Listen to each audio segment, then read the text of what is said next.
And now, it's time for Socially Awkward Media with Levac and Goss.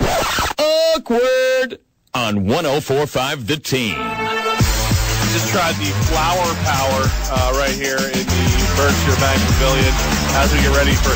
I like to medicate before Socially Awkward Media sometimes, just because you never know when they're going to be shots at me. They're coming.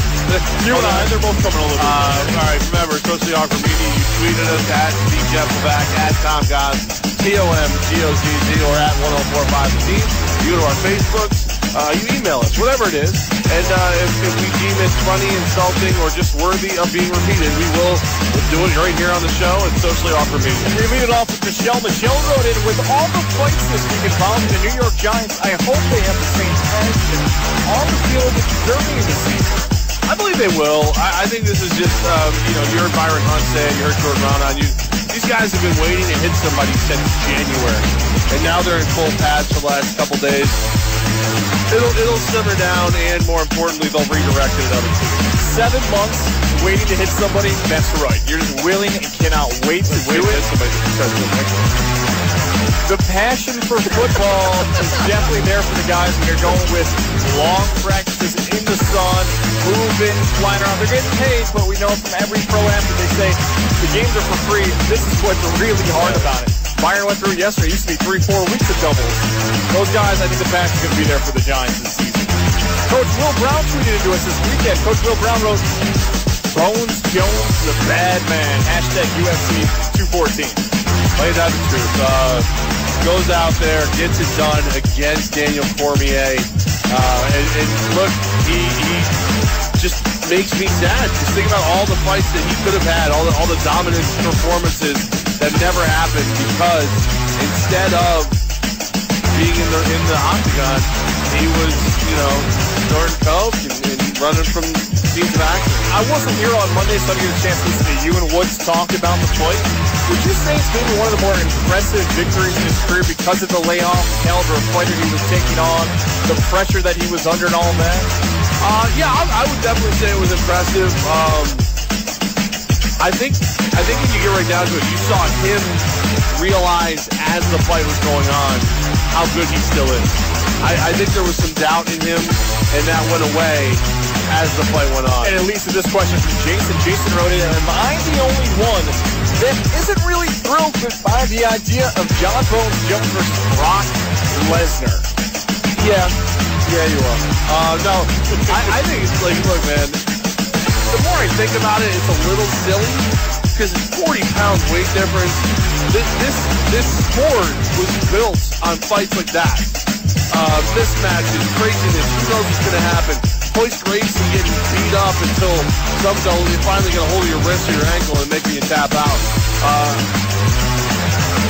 It's come so far to see it go back to that. It's going to be very interesting. I just hope Lesnar doesn't lay on Jones for 3 rounds. Here's the thing, though. I think Jones might be able to put on enough weight that he could be a legitimate heavyweight. Like, he doesn't have to fight for light heavyweight status. I bet he could get up to 225. But he's got an NFL brother. Chandler Jones had issues putting on weight. Yeah, two older brothers. But Chandler couldn't put on the weight that Hart could, and it was good weight he would put on. Yeah, but you know what? Punches are a lot heavier, that 20, 40 pounds. True, yes, that is very true. I would want to see it, because who else do I want to see John Jones fight? Justice City's already fought, and it was a really good bout, but I don't know if I'm willing to rematch it if he's good enough. Rumble Johnson would have been great, but Rumble is retired, and I don't want to see I'm hoping he comes back. I really do. I think the next super fight, the next big fight, I think is going to be Lesnar versus Jones. Now, it would have to be at least 6 months to a year, because Lesnar is suspended. He has to wait out a suspension because of the doping he tested positive for at the UFC 200. We wait and see if it will ever happen. Donald wrote this to you, Levac. He wrote in, I'm throwing out the first pitch tonight at the Valley Cats game. Any tips besides don't bounce it? Enjoy it. Look around. Suck it in. Don't be one of those guys who is just, I want to get it over with so it's done, because who knows next time you're going to be in front of a crowd like that. We don't know how he did. We're never going to tweet back, maybe. Oh, I thought that was new. No, July 31st he tweeted it. Oh, my bad. Hopefully you did well. Sorry for not getting back to you quicker. I need to be better on the Twitters. Ben wrote this, and Ben wrote, and I posed this earlier in the week, I talked to you about this off the air. So Kevin James is on the show. Kevin Can Wait. Yes. And I guess they're killing off the character to bring back Leah Remini. They're going to kill off the wife on the show now to bring back his former TV wife. And I just posed the question. I said, better question is, why is Kevin James even popular? I don't get that. I can't believe I like it. He's got that everyman sensibility. Ben wrote it. He wrote very solid questions. Saw him at the Egg when he came here and was very disappointed. Barely performed for an hour. Well, he's a fat guy. He doesn't have stamina. What do you want from him? He's not Farley. He's not Melissa McCarthy. No, he's a different kind of humor. I don't get it. I think he's just popular because he's buddies with Sandler, and he was on King of Queens. And he's been banking on King of Queens. King of Queens good. He did. It was 1998 that show debuted. It's 20 years he's been banking off one show. And let's call Kevin Can Wait what it really is. King of Queens 2. That's it. What it is. It's exactly the same thing. Kyle wrote in, our own guy Harambe, guys, take that back. Hashtag Portland Pride. What? Oh, Kevin James. Kevin James and Mick Foley both not only went to Cortland, Mankind the wrestler, they were on the same high school wrestling team. Here comes the boom. DRB wrote in, I love that Albany people, crew, listeners think that Jordan is fake. Ha ha, ha ha ha ha ha. He may know that Jordan really exists, and he finds it fascinating that the 518ers don't believe she's real. I've now seen her twice. I've had a conversation with her. So of those two things, I'm leaning towards believing in her existence. Good. I'll take that, and I won't even follow up. That's good enough for me. Joel wrote this, and Joel's had a lot of good tweets this week. No, I don't want to do Joel yet. Yeah, I'll do Joel. Joel wrote in, Girl Code was funny. You're willing to find out from Joel's opinions, so at least watch the show Girl Code, where Nessa, Colin Kaepernick's girlfriend, was on for MTV. Let me tell you a little story about Joel. Joel drinks a lot, right? And I know he's not mad that I said that, because he drinks really good beers. You would like Girl Code. You would like laugh out loud at some moments. It's actually a really good show. It's like sort of like I Love the 90s or like the pop culture shows on VH1. Oh, that were really good until they beat him to death? Yeah, those. Give it a shot. I'll send it to you. I will not do it. Jimmy wrote this in. This is where the good and the bad go. Jimmy wrote this. Jimmy D. Hey, you guys should do a show from Watkins Glen. Camp for the weekend, camping, racing, and cold beers. Down for doing a show at Watkins Glen? I got our sales manager right here. We want to do a live show from Watkins Glen. Sure. There you go, Jimmy D. Jimmy D, take care. He'll set it up. Peter wrote this in. Done. The Great Escape isn't the same without you guys. Have fun at camp, and guys, make sure Levac stays out of jail. So that's a lot to ask of one man. We do miss. I was actually just thinking the other day. My daughter's away for the week. I do have to get up to the Great Escape. Man, we gotta go back and do it. I like to do at least 3 times a year. I like Water Park Day, Ride Day, and then Fright Fest. And then if I can get somebody to drive me Oktoberfest. Awesome, dude. We gotta get more people talking about the ESPN special. Pot roast sandwiches. People are using that to order at that place. I love that that's a thing. That if you go to Charlie's Saloon and say, I want the ESPN sandwich, it's the pot roast sandwich. I love that. Now, that's the love.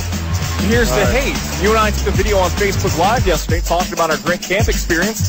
Kyle wrote in. Kyle said, you guys should stop talking forever, please. To which I wrote, thanks for listening, Kyle. Forever's a long time to be quiet. We have a whole show to do. I did a little. I had to see, because if Kyle's a normal human being, I have to look into some things we're doing on the show. Sure. So you're always growing. You're always trying to get better. I looked at him. There's more pictures of him wearing Batman masks than working. So, Kyle, go back to your mom's basement. Maybe clean up a little bit. There could be a girl coming over. Febreze works wonders. I'm going the exact opposite. I think Kyle's a great guy and could be Bruce Wayne. So, why do you kiss up to people who are mean to us? And Jay wrote into the show. Jay wrote this. Is Jenny Cream Ale really a craft beer? I'll tell you, I just had some ice cold, and I love it. I remember when I was a kid, you had to steal it. It was warm. You know what I mean? Like when you siphon it away from the parents, it was always warm. It was okay then. It's better now. If you're in the beer tent, that's a craft beer. That makes sense to me. Well, it's a New York brew. It's a New York brew. I once I was working with a guy who was the Jenny distributor and he gave me the full history of Jenny. That at one point the water was taken from one place and it was better, and then they took it from another place and it wasn't as good. So now they're figuring out a way. They've gone back to the original flavor, and it's back. Jenny's back. Did you know I grew up down the street from a place called West Genesee High School? I did not know that. I don't know if they serve Genesee beer at like the lunch tables for the kids or anything, but it's true, yeah. We drove by Marlboro High School yesterday. I was like, every kid gets a free pack of smokes.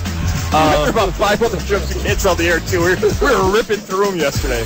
And that is Socially Awkward Media. Don't forget, you can always be a part of our show, no matter when. It doesn't have to be just Thursday or Fridays. You can let us know at the Jeff Levac on Twitter, at Tom Goz, TOMGOZZ, at 1045 The Team, and Facebook.com/1045 The Team. It is Levac and Goz. We are live from the Berkshire Bank Pavilion here at the Saratoga Racecourse. There's ice-cold craft beers behind us and a lot of great people getting ready to win some money on the ponies in front of us.